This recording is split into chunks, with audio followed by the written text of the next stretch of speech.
नमस्कार आदाब, मेरा नाम है सरवत और आप देख रहे हैं ऑर्डिनरी। मध्य प्रदेश में एक ज़िला है देवास। उसमें एक छोटा सा गांव है विजयगंज मंडी। वहाँ रंजीत और ममता चौधरी नाम के मियाँ बीवी रहते हैं। रंजीत पॉलिथीन बीनने का काम करता है। दोनों की एक छोटी सी झोपड़ी है। उसकी दीवारें भूसे से बनी हुई हैं। छत मिट्टी की टाइलों से ढकी हुई है। जगह भरने के लिए प्लास्टिक डाला हुआ है।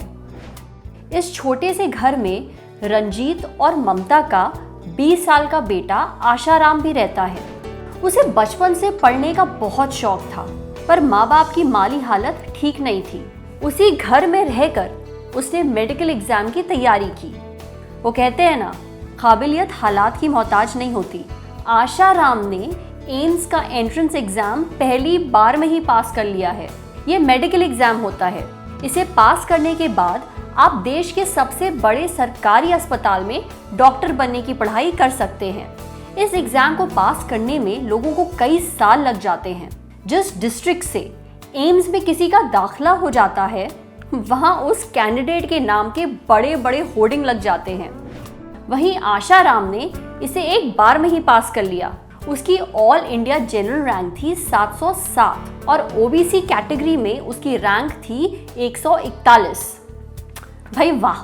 पर आशाराम की ये तरक्की आसान नहीं थी। वो कहता है, मैं 5वीं क्लास में था। मेरे पिता मुझे एक दिन झोला छाप डॉक्टर के पास ले गए।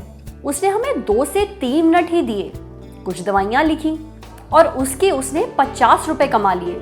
इस बात का मुझ पर बहुत असर हुआ। मैंने मन ही मन सोचा, मेरे पापा इतनी मेहनत करते हैं, वो इसके मुकाबले कितना कम कमाते हैं। दिन भर रेलवे क्रॉसिंग के पास प्लास्टिक की बोतलें और थैलियां उठाते रहते हैं, फिर भी 50 रुपए नहीं कमा पाते। मैंने तभी सोच लिया था कि मुझे एक डॉक्टर बनना है। आशाराम ने अपने बलबूते पर यह तरक्की हासिल की, पर उसकी इस जीत में दक्षाना फाउंडेशन का बहुत बड़ा हाथ है। ये आशाराम खुद मानता है। वो कहता है, मेरी तरक्की में दक्षाना फाउंडेशन का बहुत बड़ा हाथ है। वहाँ मुझे एग्जाम की तैयारी करने का मौका मिला। ये पुणे में काम करते हैं। गरीब घर से आए बच्चों को एग्जाम की तैयारी करवाते हैं। मेरी पहली रैंक आई थी। ये देखकर उन्होंने मेरी मदद की। आशाराम बहुत ही छोटी सी जगह का रहने वाला है। जिस झोपड़ी में वो रहता था, उसकी छत टूटी हुई थी। धूप, बारिश सब कुछ अंदर आती थी, पर इन सभी मुश्किलों के बाद भी उसने हिम्मत नहीं हारी। नवोदय विद्यालय की टीचरों ने उसकी बहुत मदद की। आशाराम की मेहनत रंग लाई। अपनी छोटी सी झोपड़ी छोड़ वो अब जोधपुर के लिए निकल पड़ा है। वहाँ वो एम्स में पढ़ेगा, पर घर उसने हमेशा के लिए नहीं छोड़ा है।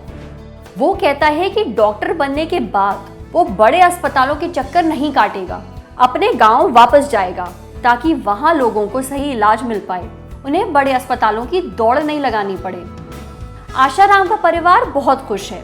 उसके पिता को उम्मीद है कि उनको कुछ शासकीय मदद भी मिलेगी ताकि उनका बेटा और अच्छे से पढ़ सके। आशाराम की सफलता पर राहुल गांधी ने भी उनको एक चिट्ठी लिखी। उसे पाकर पूरा परिवार बहुत खुश हो गया। वो भी क्यों ना, उनके बेटे ने उनका सर जो ऊंचा कर दिया है। अगर आपको हमारा ये वीडियो पसंद आया हो तो ऐसे ही और कंटेंट के लिए हमारे फेसबुक पेज को लाइक करिए और हमारे ऑर्डिनरी यूट्यूब चैनल को सब्सक्राइब करिए। Thank you.